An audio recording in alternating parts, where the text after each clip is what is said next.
Hi there, this video is about the Brazil case of Ricardo Jones, the gynecologist obstetrician who's been jailed for 14 years, and his wife and midwife, Cesar, who's been sentenced to 11 years but is not currently in jail. Their son is working on the case. There's many people in Brazil and around the world. I'm proposing a letter to the International Criminal Court to say this is a crime against humanity. There are preventable deaths of mothers and babies in every country.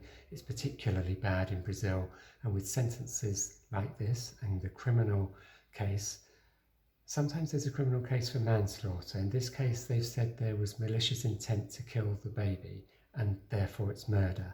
How on earth a jury convicted on this basis? They were directed and misdirected and given wrong evidence and evidence held back from them.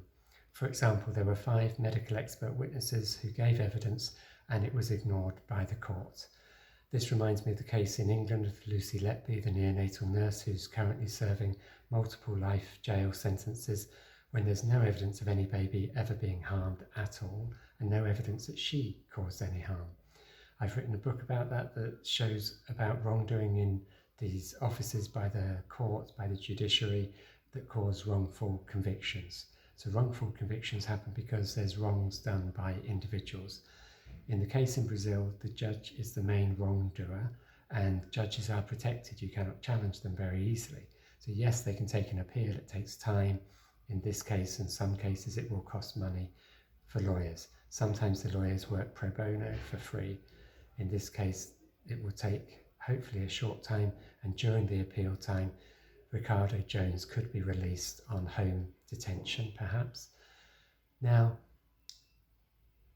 the ICC could investigate, and it's up to us to write statements and complaints. We could also write to the United Nations Committee on Elimination of Discrimination Against Women, CEDAW, so UN CEDAW. Both these organisations are usually waiting for the conclusion of a case. So if there's an appeal pending, they may wait for that. I think it's important to act now.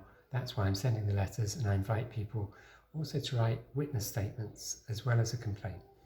If you have an objective or a subjective witness statement, objective is generally there's a right to private and family life. It includes how and where to birth and who with. If you want to simply write your assertion with that, sign and date it with who you are. If you're with an organisation or not, doesn't matter. Just put the details. Hopefully a 1-page, 2-page maximum statement would be useful. I'm happy to collate these and present them, or you can do it yourself.